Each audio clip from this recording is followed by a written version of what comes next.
We're in Module 6, we're looking at problem number 4, and this is part 2 of that problem. So let's return to that spreadsheet where we look at that model.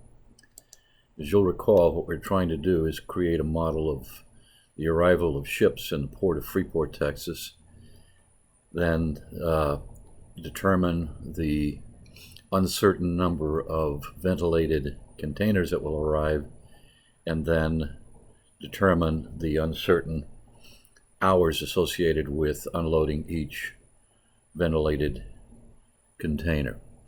So it's a simple model, but it certainly reflects most of the issues required in putting together a good simulation. And we're going to replicate this thing 1,000 times. In other words, each time we do this, it's a single experiment. We need many experiments to see the variety of outcomes that can occur. There'll be some days where no ships arrive. There'll be some days where 2 ships arrive, and there will be many containers on board. So we need to see, what Velma Pham is interested in is that variation, because she's got human resource issues to have to deal with. So here's our model again. It was a simple model. The first thing we do in these models is kind of build a brain. These are the parameters. Why do we build a brain? We build a brain so where if I decide that things are different, that maybe the largest number of ships that can arrive is not 2 but 3, I can make that change in the brain, and it'll be reflected immediately in the new calculations of the simulation model. So rather than build the numbers into the individual functions that we're using, we simply put them into a location where they can be called by the function and then easily changed. Because if we don't do that, we use those functions in many different places, invariably we're going to forget to make a change. And of course it's tedious to make those changes in all of the different functions that can appear. For example, here there are 12 different functions that have to be changed, or actually 22. So let's talk about this model again. The first uncertain element is associated with the number of arrivals of ships, and that is a uniform distribution 0 to 2. Here is our calculation, and the way we sample from a uniform distribution is we use the RAND between, and then we use the parameters T8 and U8, and of course it's 0 to 2. And since this is a uniformly distributed, 0, 1, and 2 will have equal probabilities of being selected. Of course, those equal probabilities will be 0.33 because the entire set of outcomes must be equal to probability 1. So that's our first uncertain value. The next uncertain value is associated with the number of containers on board a ship. And what we did there is we sampled from a normal distribution. The way we do that is using the norm inverse function. The first element in the norm inverse function is a RAND. Then here are the parameters, the mean and the standard deviation. And of course we're rounding this function. So we either select this function depending upon how we're going to do the calculation. We round it with no decimal positions, and that gives us a number here of 12 containers on the first ship. Of course, it'll always be 0 on the 0th ship because there are no containers on a ship that doesn't exist. And I do the same here. I calculate, actually sample from a normal distribution. That's the calculation of sampling that is normally distributed and has a particular mean and standard deviation. Then what happens? Well, then for each one of the containers that arrives on the ship, I have to determine the number of hours required to unload the cargo and put it away, possibly put it into a bonded warehouse, etc. So these are of course 0 because there's no action with no ships there. This formula says, okay, if you look at here in the embedded part of this, it says here's a norm again because the number of hours are also normally distributed. Here's our RAND, here's our mean or standard deviation, and this will provide us with a sampled value from that normal distribution. And of course I'm going to round it, and I'm going to have no decimal positions.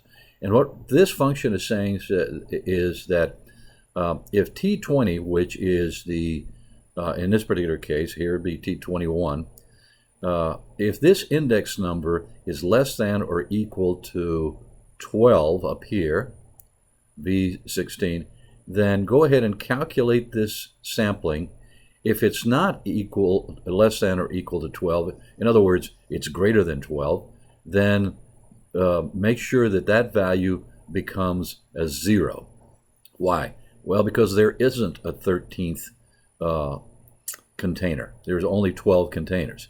So this is how we prepare in a very general way for the calculation of hours. Of course, down here we have all the hours associated with the arrivals. If there's 0, and here I have another simple if function that says if this is equal to 0, this value here is equal to 0, then there were no hours. If it's equal to 1, then it's V46, which is this value. If it's equal to, of course, the only thing else that can happen, it's equal to 2, so that's the final argument in the nested if here. It says, okay, if it's not 0, if it's not 1, it must be 2, and add this guy and this guy. If I go to my formulas and I calculate, there's one ship. Let's go again to the formulas and calculate again. There's 2 ships. There's 1 ship again. There's 2 ships. And so when it's 2 ships, I add both of these up.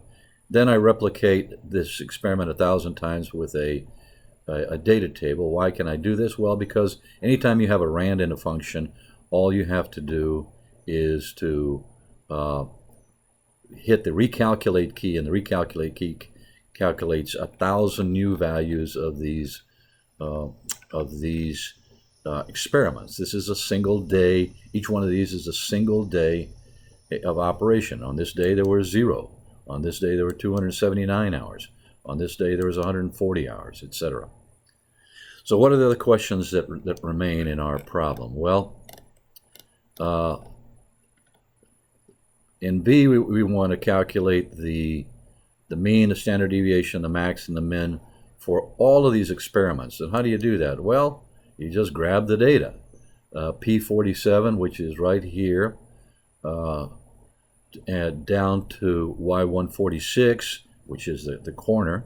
That's all 1,000 experiments, so take the average of that. Calculate the standard deviation. Here with .s, because these are samples. Find the max of that. I could have named this whole area here. I could have named it sim data or whatever. I could have given it a name over here in the name box, so I could easily write that. Here's the minimum, and then of course here's the median. So the next thing we want to do is we want to plot this frequency distribution. And how do you do that? Well, we use the frequency function like we did early in the semester. We create bins, we use the frequency distribution. Here is the area for our data, P47 Y146. Here are our bins. And of course, then we create, we pull that down. Remember how we did that? We pulled it down, this function here. We just took the entire range. We hit Control Shift Enter, and it turned this column of numbers into an array. You see the curly bars there? That's an array. And then over here, I simply do the cumulative frequencies. Why? Because I want cumulative percentages here. This is going to be valuable to me later in the problem. We did this early on in the module 2, I believe, also. So the question is, what is the count, zero count? How many days is there no activity? In this particular case, we use the count if function. We count if when we look at the area that we want to, the range we want to count in, and the criteria is this 0 inside these quotes, that we have to put them inside of quotes, and then I divide by 1,000 to get a percentage. And of course, the percentage in this particular case looks to be pretty close to 33. It'll vary some, of course. Each time I recalculate this table, we get different values, but it'll be fairly close because 1,000 samples is a large sampling. The next thing we do is we want to know what in part D, what is the probability of 200 more unloading hours? Maybe at 200 or more, I've got to pay overtime, and I'm interested in that. So we want to know what happens, what the probability is 200 or more unloading hours. Well, one way of doing that is through the COUNTIF function again. It says count if the numbers you find in the area over here, the experiment, over here on the right in our table, is greater than or equal to 200 and divided by 1,000. And I get about 25.4% of the time it's equal to that. Now, I could have used the information in the cumulative table. 200 or more happens here. Actually, this is the top of a bin. So you see the formula that I've got here, 1 minus E72. E72 is this value here. And so what I'm looking for is this accumulated area here from this value to this value. But since I'm saying that I want it from 200 or above, this 200 is included in this area up above. So I would have to change this to 199, and then I can make the proper calculation. So because what was missing in the previous calculation was that I was counting 200, and I shouldn't have been counting 200. I should be counting, I wasn't counting 200, and now I am. Okay, let's see if these things agree. Yep, now they agree, and if I guarantee you that if you did this recalculation, these two values will be the same at this point. So you can use either method. I think the COUNTIF method is an easier approach. Okay, that's the end of this problem. I think it's illustrative of how to do Monte Carlo simulation and a useful exercise.